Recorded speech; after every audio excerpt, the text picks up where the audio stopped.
S, ಇವಾಗ ಚಿತ್ತೋರ್ಗರ್ ಫೋರ್ಟ್ಗೆ ಹೋಗ್ತಾ ಇದ್ದೀವಿ. Chittorgarh fort is 120 kilometers from Udaipur. 2.5 ಗಂಟೆ ಜರ್ನಿ ಇದೆ. ಸ್ವಲ್ಪ ದೂರವರೆಗೆ ಡಬಲ್ ಹೈವೇ ಕೂಡ ಇದೆ, ಐ ಮೀನ್ 4 ಲೇನ್. ಅದಾದಮೇಲೆ ಅಗೈನ್ ಇಟ್ಸ್ ಅ 2 ಲೇನ್. ಚಿತ್ತೋರ್ಗರ್ಗೆ ನಾವೀಗ ಹೊರಟಿದ್ದೀವಿ 2 ಗಂಟೆಗೆ ಹೊರಟ್ರೆ ರೀಚಿಂಗ್ ಟೈಮ್ ಹೇಳ್ತಾ ಇದೆ 4:16 ಅಂತ. ಸೊ ಟ್ರಾಫಿಕ್ ಇದೆ ಸ್ವಲ್ಪ. ಆ್ಯಂಡ್ ಅಗೈನ್ ರೋಡ್ಸ್ ಅಷ್ಟೊಂದು ಚೆನ್ನಾಗಿರ್ಲಿಕ್ಕಿಲ್ಲ, ಟೂರಿಸ್ಟ್ ವೆಹಿಕಲ್ಸ್ ಇರಬಹುದು. ಆ್ಯಂಡ್ ಇವತ್ತು ಬೆಳಗ್ಗೆ ಹೋಗಿದ್ದು ಸಜ್ಜನ್ಗರ್ ಫೋರ್ಟ್ ಮತ್ತು ಬಡಿ ತಾಲಾಬ್, ಬಡಿ lake.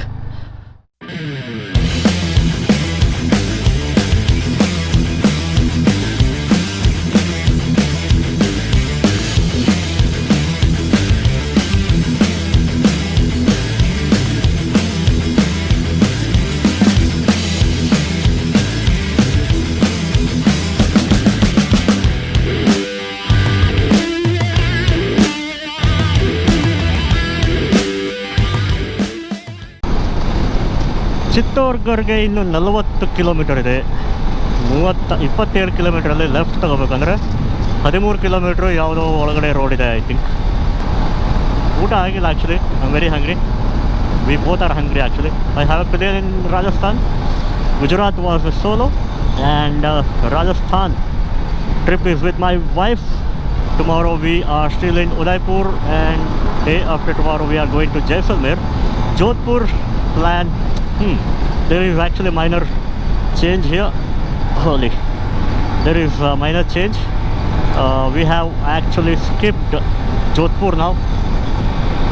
So Jodhpur, anyway, we had only 1 day stay, I mean 1 night stay. So we thought we can go directly to Jaisalmer now. Okay, ಇನ್ನು 12 kilometre ಅಷ್ಟೇ. Ayyappa. Nagar Vikas Vyas, and we have left NH. This must be SH.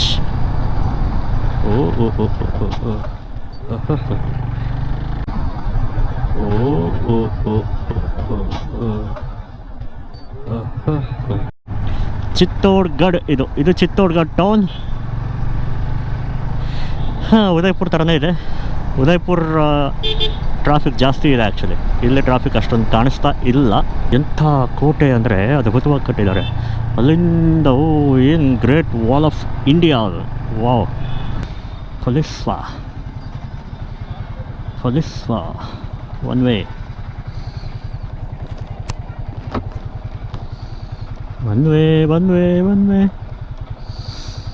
So ಅಲ್ಲಿಂದ ಬರೋವರೆಗೂ ಕಾಯ್ಬೇಕು. ಅದಕ್ಕೆ red ತೋರಿಸ್ತಾ ಇರೋದು. Red.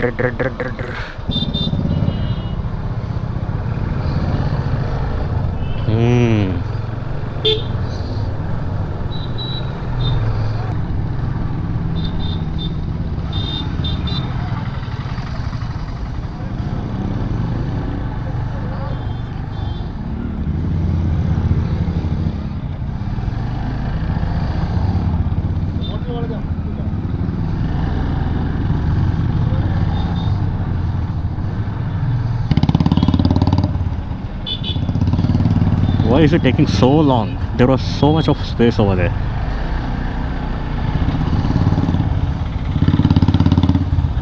Alright.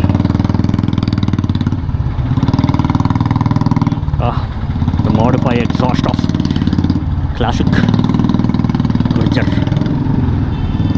Bakchodi. Maratha Vamsh Kuldevi Tulja Bhavani. Wow. Ooh. Beautiful. What is that? What kind of architecture is that? Wow, lovely. 100 रुपये 200 दोनों को मिला के बोला ना आपने? 200 दोनों को मिला के? दोनों मेंबर का 200 गाइड का चार्ज है, और आप जो फोर्ट घूमते हैं 40 रुपीज पर मेंबर टिकट होता है, 20 रुपीज आपका गाड़ी का पार्किंग होता है। तो 100 रुपीज आप मेरे को चेंज दे दीजिए, मेरा बंदा टिकट लेकर आएगा, जब तक अपन किले के 4 पॉइंट घूम लेंगे। ओके चलो।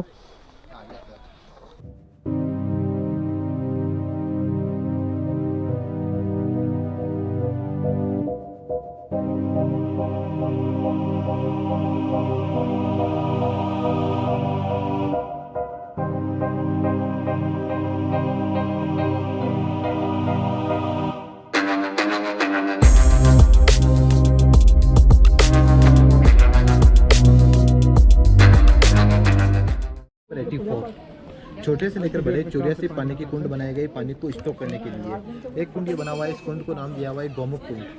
कुंड का नाम गोमुख इसलिए रखा गया, राज परिवार के टाइम पे गाय के फेस से पानी गिरता था, गाय के फेस को अलाउद्दीन खिलजी ने खंडित किया। अभी यहाँ पानी स्टॉक होता है रेन वाटर का, गहराई होता है 50 फीट।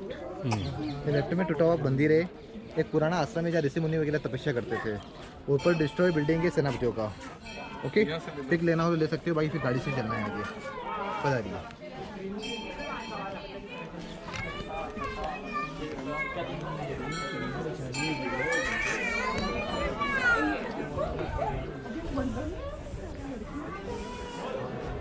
ब्रह्मा विष्णु महेश्वर टेंपल।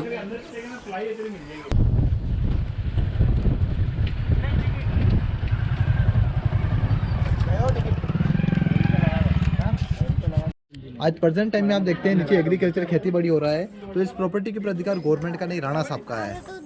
यहाँ के प्रेजेंट टाइम के किंग रहते हैं उदयपुर सिटी पैलेस अरविंद सिंह मेवाड़। तो महाराणा साहब का प्रॉपर्टी है, पर महाराणा साहब ने जमीन अपने पास नहीं रखा, उन्होंने ये जमीन दे रखा है ग्रामीण लोगों को, उनकी पुरानी कला खत्म ना हो।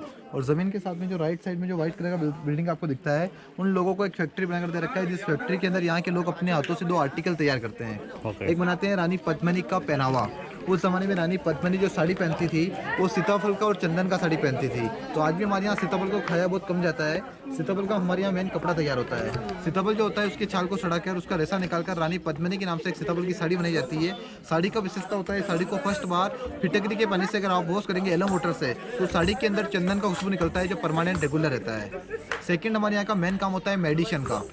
जितनी भी अरावली पहाड़ियाँ आप दिख रहे हैं, इन पहाड़ों के ऊपर खेती होता है हर्बल प्रॉपर्टी का। राज परिवार के टाइम पे हॉस्पिटल नहीं हुआ करते थे, उस जमाने में चलती थी वैद्यशालाएं। हर्बल प्रॉपर्टी के द्वारा राणा लोगों का इलाज करते थे। वो जड़ी बूटियाँ इन्हीं पहाड़ों के ऊपर से लाई जाती थी। तो आज भी इन पहाड़ों के ऊपर यहाँ के लोग क्या करते हैं, सहतूत के पत्तों के ऊपर रेशम कीड़े पालते हैं जो सिल्क वाला रेशम छोड़ता है। तो सिल्क के अंदर 22 प्रकार की जड़ी बूटियाँ डालकर यहाँ के ग्रामीण लोगों के द्वारा एक मेडिकेटेड ब्लैंकेट बनाया जाता है। एक ऐसा ब्लैंकेट तैयार होता है हमारे यहाँ, किसी भी मेंबर को घुटने में तकलीफ हो, कमर में दर्द हो, सांस की प्रॉब्लम हो, तो उस ब्लैंकेट को यूज लेने से सारे दर्द को खींच लेता है। तो ऐसी कुछ कला को राणा साहब ने खत्म नहीं होने दिया। पीछे बैक साइड में एक चालू कर रखा है और उसी का चलता है किले के ऊपर नेशनल म्यूजियम।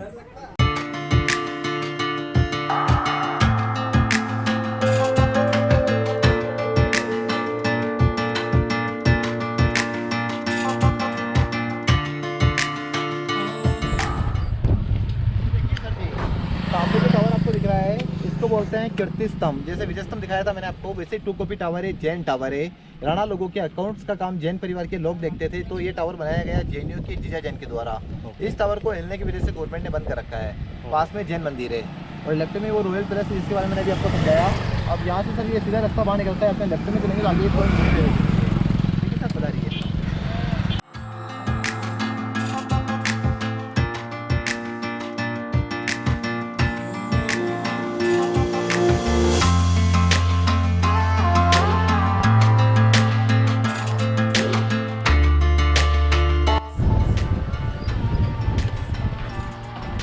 राइट और लेफ्ट में जो ठंडा बिल्डिंग आप देख रहे हैं, ये राणाओं के टाइम पे बाजार की बिल्डिंग। आपने सुना होगा अकबर के टाइम पे मीना बाजार लगता था, वैसे रानी पद्मिनी के टाइम पे यहाँ नगीना बाजार और मोती बाजार लगते थे।